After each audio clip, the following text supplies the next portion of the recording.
Joining me now is the Australian Financial Review's senior correspondent, Aaron Patrick. Welcome to the show, Aaron, again. And also Liberal Party author and big Trump fan, John Ruddick. Thanks for joining us. Thanks for having me. Now, I want to start with you. Let's start with the US Democratic primaries. Who do you think would be the best candidate for the Democrats to defeat Trump?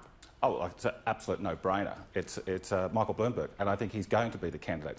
So this is going to be the 59th US presidential election. This is easily going to be the most dramatic election, at least since the advent of television. Now, I think now you read all the commentary and people say this is going to go on for months and months and months until the convention in the middle of the year. Look, I think it's over in about 2 weeks and 3 days, because on that day, on the first Tuesday of March, every 4 years, it's called Super Tuesday. Now, that started in the 1980s when the 8 southern states all decided we're going to vote as a bloc, which so people had to pay a lot more attention to themselves. It was just Alabama on one day and Louisiana on another day. People wouldn't pay that much attention, but they all voted as a bloc. This Super Tuesday should be called Super Duper Tuesday, because it's not just the 8 southern states, it's also for the first time including Texas, which is the third biggest state, but so significantly it includes California, which is about 20% of the United States.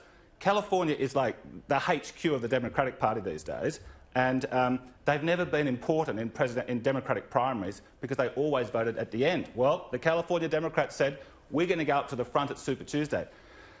All the other guys have run out of money. This is a two-horse race between crazy old commie Bernie and Michael Bloomberg, and I think Michael Bloomberg is going to be massively in front in a few weeks. Mr. Patrick, what do you think about this? Is it going to be Bloomberg, or do you think it'll be Sanders? Well, with great respect to John, I don't think he knows what he's talking about on this area.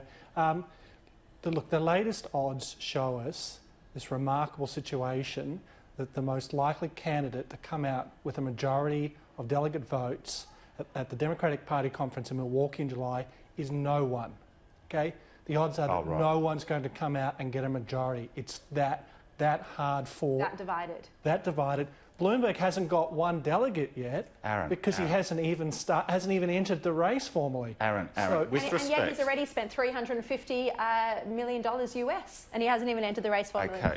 Every 4 years, pundits go on television and say, this is going to be a brokered convention, okay? And it never is. Since 1956, it has never been a brokered convention. It's fun to talk about, and it's usually almost always over by March, and that's what's going to happen Isn't the decision here for the Democrats whether to go with someone as outspoken and crazy with cut-through as Trump, so you pick a Bernie Sanders, or whether to go with the more traditional presidential figure like a Bloomberg?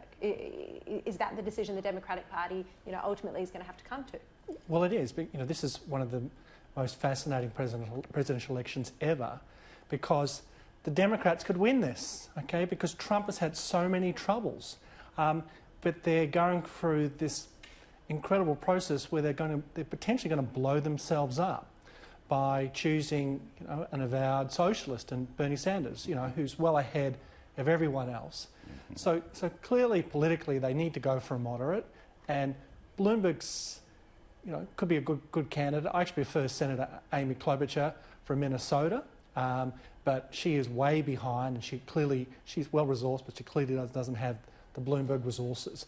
But you say, John, correctly, there hasn't been a contested convention for decades, but we're living in really strange times, and so I don't think you can rule it out this year. Well, look, every 4 years we hear this election's different. I'll tell you another little historical fact. Since the 1890s, a political party has always held the White House for at least 8 years, with one exception, Jimmy Carter, who defeated a Republican and then lost to a Republican. Well, the most likely scenario surely is that Trump will win. We are expecting that. The betting markets agree with that, but the betting markets have started to turn. He hasn't done a bad job, actually, as president, has he? Well, look, I think he's fantastic. I think on across the board. Okay, but look, this is Michael Bloomberg. Fantastic, Aaron. Look, there are many Conservatives out there today, and I saw Paul Kelly in The Australian yesterday, just a very conservative commentator, ripping apart Trump and agreeing with you in the sense that he thought he was likely to win, but also despairing what he's done for conservatism. And so the idea that people are out there celebrating Trump And he is very likely to win because the economic figures are remarkable in the US. Because of Trump. Because of massive corporate tax cuts.